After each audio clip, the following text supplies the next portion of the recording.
Hello everyone, welcome back to my channel. आप सभी कैसे हो? Hope you all are safe and doing good. So मैंने already LPP की प्लेलिस्ट स्टार्ट की है। अभी सिर्फ एक लेक्चर मैंने अपलोड किया है, आप वो जाके देख सकते हो। मैंने एलपीपी सॉल्व की है using graphical method first video में। तो उसी में आगे कंटिन्यू करते हुए आज मैं आप लोग के साथ डिस्कस करूंगी केस ऑफ इनफिजिबिलिटी। जो हम लास्ट लेक्चर में जो हमने डिस्कस किया था, सिंपल हमने ड्रॉ किया था, कैसे हम ड्रॉ करेंगे और ऑप्टिमल सॉल्यूशन कैसे फाइंड आउट करेंगे। आज हम डिस्कस करेंगे अबाउट नो फिजिबल सॉल्यूशन या फिर इनफिजिबिलिटी के बारे में डिस्कस करेंगे। कैसे हमें ग्राफिकल रिप्रेजेंटेशन से पता चलेगा कि जो हमारा सॉल्यूशन है that is no feasible solution. So start करते हैं आज का लेक्चर बिना किसी देरी के। और पूरा कंसेप्ट समझने के लिए वीडियो पूरी देखना, ताकि आपको समझ में आए स्टेप बाय स्टेप कैसे आप एक एक वैल्यूज फाइंड आउट करते हो। फर्स्ट क्वेश्चन है यहाँ, वी नीड टू मैक्सिमाइज। तो हमारा ये क्या रहेगा, ऑब्जेक्टिव फंक्शन हमें मैक्सिमाइज करना है और एक्स वाई दो वेरिएबल गिवन है। अब सबसे पहले क्या स्टेप था हमारा कि हम कंस्ट्रेंट्स फाइंड आउट करें। कंस्ट्रेंट्स कैसे फाइंड आउट करेंगे? जो इनइक्वालिटी हमारे पास गिवन है, इनइक्वालिटी इक्वेशंस गिवन है, उनको हम इक्वालिटी में कन्वर्ट करके एक्स और वाई की वैल्यूज फाइंड आउट करेंगे। तो ये हमारी फर्स्ट इक्वेशन है, ये सेकेंड इक्वेशन है। तो फर्स्ट इक्वेशन को मैं कैसे लिख सकती हूँ, 3x plus 5y is equal to 15। तो यहां से x और y की वैल्यूज फाइंड आउट करेंगे हम। सेम वही कंसेप्ट लगाना है, एक बार x को 0 रखो और एक बार y को 0 रखो। When x is 0 y is 3 and if y is 0 then x is 5। तो आप समझ पा रहे हो, मैं थोड़ा जल्दी लिख रही हूँ वैल्यूज। जस्ट आपको करना क्या है, यहाँ पे अगर आप 0 पुट करोगे तो ये पूरी टर्म 0 हो जाएगी। इसको डिवाइड करोगे 15/5, आपका आंसर क्या आएगा, 3 आएगा। तो इस तरीके से हम क्या करेंगे, एक्स और वाई की वैल्यूज फाइंड आउट कर लेंगे। ये इक्वेशन फर्स्ट के अकॉर्डिंग फाइंड आउट की। अब इक्वेशन सेकंड के अकॉर्डिंग फाइंड आउट करेंगे। 2x plus 3y is equal to 6। Same वही चीज यहाँ अप्लाई करेंगे, x 0 और y 0। when x is 0 y is 2, ये पार्ट 0 हो जाएगा, बचा 3y is equal to 6। ये इधर जाके डिवाइड होगा तो 2 आ जाएगा। And if y is 0 then what is the value of x, ये पार्ट 0 हो जाएगा, इधर जाके डिवाइड करोगे तो ये आ जाएगा 3। तो हमने कंस्ट्रेंट्स फाइंड आउट कर लिए हैं। अब हम क्या करेंगे, ग्राफ पे रिप्रेजेंट करेंगे इसको। तो इधर मैं x की वैल्यूज लिखूं और यहाँ पे y की वैल्यूज। तो देखो हम कहाँ से कहाँ जा रहे हैं, जस्ट 5 तक लेके जा रहे हैं हम। तो आप इजिली 1 2 3 4 5 ये वैल्यूज रख सकते हो।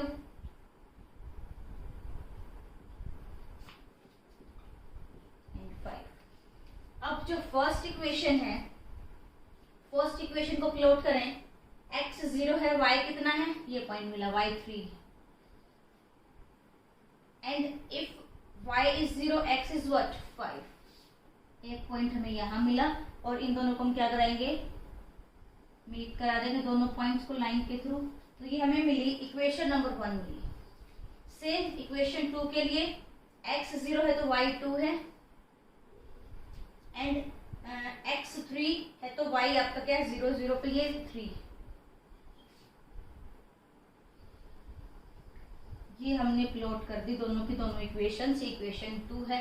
अब जो नेक्स्ट स्टेप था हमारा, हमें ये चेक करना है कि ये अवे फ्रॉम ओरिजिन मूव कर रही है या टुवर्ड्स द ओरिजिन मूव कर रही है। ये चीज कैसे पुट करेंगे, what is the value of origin at the origin, value of x is 0 and value of y is also 0। तो हम क्या करेंगे, जो ये इक्वेशन है, जो गिवन इक्वेशन है, यहाँ पे x और y की दोनों की वैल्यू 0 0 पुट करेंगे। ये बोल रहा है 0 is greater than 15, is it true, no it is false. अगर फॉल्स रहेगा तो ये कहाँ जाएगी, अवे जाएगी, away from origin.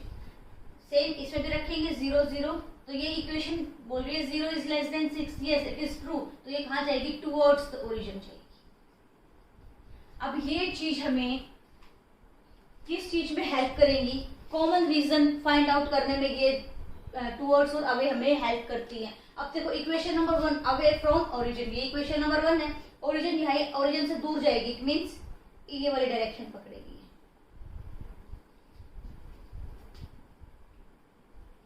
Second equation towards origin, अब ओरिजिन तो यहाँ पे है 0,0, ये ओरिजिन की तरफ आएगी और जैसे मैंने एरो लगाया, आपको समझ में आ गया होगा कि मुझे यहाँ कोई भी कॉमन रीजन नहीं मिल रहा जो कि इक्वेशन 1 और इक्वेशन 2 का कॉमन रीजन हो। तो हमें कोई कॉमन रीजन नहीं मिल रहा। अगर ये मूव करती ऊपर की तरफ तो भी चांसेस थे, या ये मूव करते नीचे की तरफ तो ये हमारा कॉमन रीजन आता। बट इस सिचुएशन में हमें कोई भी कॉमन रीजन नहीं मिल रहा। तो फर्स्ट चीज हमें ये समझ में आ गई कि तब कॉमन रीजन ना हो तो वो किस चीज का केस रहेगा, केस ऑफ इनफिजिबिलिटी। तो यहां आप बोल सकते हो नो फिजिबल सॉल्यूशन। हम यहाँ सॉल्यूशन नहीं निकाल सकते, हमें कब कोई कॉमन पार्ट नहीं मिल रहा। कॉमन पार्ट नहीं मिलेगा तो हम एक्स वाई की वैल्यूज कहाँ से फाइंड आउट करेंगे, और एक्स वाई की वैल्यू हमें नहीं पता होंगी तो हम जेड कैसे फाइंड आउट करेंगे। तो यहाँ पे हमें क्या हुआ कि कोई भी कॉमन रीजन ना मिलने की वजह से कोई सॉल्यूशन नहीं मिल रहा, उसे हम क्या बोलेंगे, नो फिजिबल सॉल्यूशन। अब ये नेट में किस तरीके से क्वेश्चन आ सकता है, सेम ये चीज दे देंगे आपको, कंसिडर द फॉलोइंग एलपीपी, ये चीजें लिख दी जाएगी और नीचे ऑप्शन दे दिया जाएगा कि alternate solution, no feasible solution या फिर ऑप्टिमल सॉल्यूशन, ऐसे ऐसे आपको ऑप्शन दे दिए जाएंगे। तो इस क्वेश्चन के लिए आप क्या टिक करोगे, नो फिजिबल सॉल्यूशन, या फिर क्या लिखा सकता है, इनफिजिबल सॉल्यूशन। होप आपको क्लियर है फर्स्ट केस कि कैसे हमने ये फाइंड आउट किया है कि हमारा जो सॉल्यूशन है वो फिजिबल है या नहीं है। अब एक सेकंड क्वेश्चन और ट्राई करते हैं और ये फाइंड आउट करते हैं कि और क्या क्या केस हो सकता है इनफिजिबिलिटी में।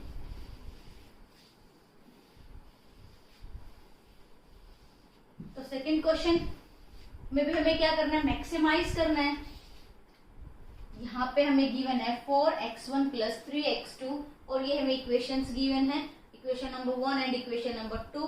सेम वही चीज हम रिपीट करेंगे। यहाँ पे सबसे पहले क्या करेंगे, कंस्ट्रेंट्स को फाइंड आउट करेंगे। इक्वेशन 1 को मैं किस तरह से लिखूंगी, इक्वालिटी में = 3। अब मैं यहाँ पे x1 y1 की वैल्यू फाइंड आउट करूं तो x1 x2 की वैल्यूज फाइंड आउट करने के लिए सेम वही चीज, x1 को आप 0 रखोगे तो हमें x2 की वैल्यू क्या मिल रही है, 3/4। नेक्स्ट अगर मैं x2 को 0 रख दूं तो x1 की वैल्यू मिल रही है 3। सेकेंड इक्वेशन के लिए निकालते 3x1 + x2 = 12।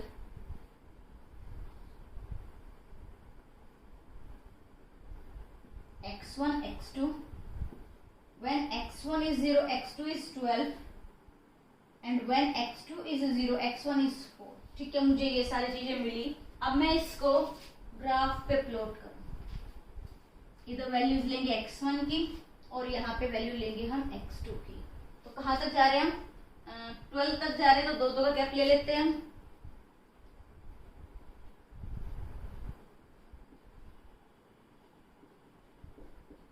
सेम यहाँ पे भी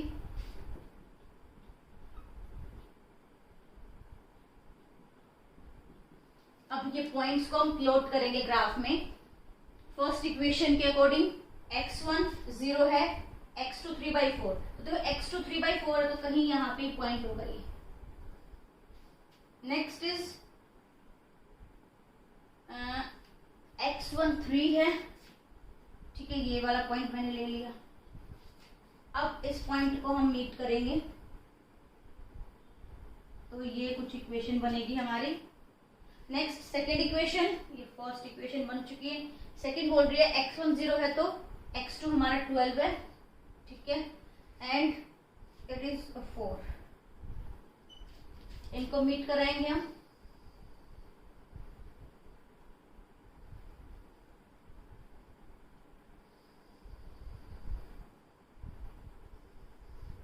ये इक्वेशन नंबर 2। अब देखते हैं अवे फ्रॉम ओरिजिन जा रही है या टुवर्ड्स द ओरिजिन जा रही है, दोनों इक्वेशन। फर्स्ट इक्वेशन के लिए चेक करते हैं, दोनों को 0 0 पुट करो तो 0 is less than 3, yes it is towards the origin. Equation number 1, तो ये इक्वेशन है, ये ओरिजिन की तरफ मूव कर रही है, तो ये इस तरफ मूव कर रही है। एंड नेक्स्ट सेकेंड इक्वेशन के लिए चेक करते हैं, 0 0 0 is greater than 12, तो ये क्या होगा, 0 is not greater than 12, so it is false। तो ये कहाँ जाएगी, अवे, दूर जाएगी ओरिजिन से। तो देखो यहाँ हमें कॉमन रीजन तो मिल रहा है, कहाँ पे मिल रहा है, ये वाला पार्ट, ये दोनों इक्वेशन का कॉमन पार्ट मिल रहा है, but that common region is not in first quadrant. तो ये कंडीशन भी मैंडेटरी है कि जो भी हमारा कॉमन पार्ट आना चाहिए वो किस में आना चाहिए, फर्स्ट क्वाड्रेंट में आना चाहिए, ना कि फोर्थ में। तो ये जो सॉल्यूशन देगा हमें वो भी कैसा सॉल्यूशन मिलेगा, हमें इनफिजिबल सॉल्यूशन मिलेगा।